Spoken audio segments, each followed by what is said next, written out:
ప్రతిసారి ఎగతాళి మాటలు, బస్సు పెడితే ఎగతాళి, వడ్డీ లేని రుణాలంటే ఎగతాళి. మీరేం చేశారు మరి 10 ఏళ్ళు? ఇవాళ మీరు ఇన్ని మాటలు మాట్లాడుతున్నారు. అలా కేటీఆర్ గారు మీరు మాట్లాడినవన్నీ ఒక్కసారి మిమ్మల్ని మీరు ఆత్మ పరిశీలన చేసుకోండి. మీరు 10 ఏళ్లలో ఎన్ని ఇళ్ళు ఇచ్చారు?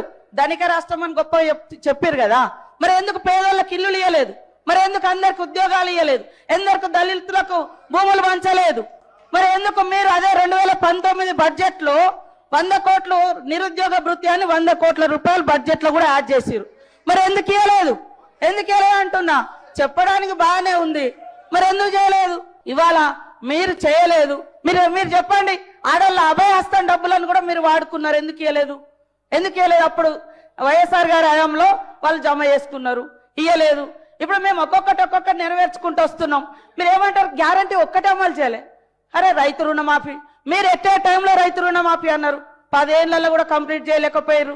అవే కదా అట్లా మిగిలి ఉన్నాయి. ఇవాళ 0 బిల్ ఇస్తలేమా? 200 యూనిట్ల కరెంట్ ఇస్తలేమా?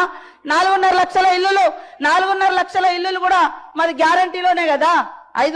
ఏదైతే 6 గ్యారంటీలలో 4.5 లక్షల ఇల్లులు కూడా ఉంది, 5 లక్షల ఇల్లు. మరి మీరు ఎన్ని ఇల్లు ఇచ్చారు 10 ఏళ్ళగా చెప్పండి? ఇవాళ మీరు ఇవ్వకుండా మీరు ఎంతసేపు బదనం బదనం బదనం, ఇది బంద్ చేయండి. ముఖ్యంగా ఆడల పట్ల, అది మీ కుటుంబ సభ్యులైనా బయట మాలాంటి అక్క చెల్లెలైనా ఎదగనివ్వండి అని మేము మాట్లాడు. ఆడళ్ళ మీద నిష్ఠూరాలు ఎందుకు? ఆడళ్ళ బస్సుల మీద నిష్ఠూరాలు ఎందుకు? ఆడళ్ళ వడ్డీ లేని రుణాల మీద నిష్ఠూరాలు ఎందుకు? కాబట్టి ఈ రోజు మీరు చేసినటువంటి అప్పుల కుప్ప మూలంగానే ఈ రోజు ఈ ప్రభుత్వం అనుకున్న నిర్ణయాలను ఇంకా కంప్లీట్ చేయలేకపోయినాం. మీరు అంతా ధనిక రాష్ట్రం అన్నప్పుడు మీరు ఇచ్చిన హామీలన్నీ ఎందుకు అమలు చేయలేకపోయారో గదానికి ముందు చెప్పండి.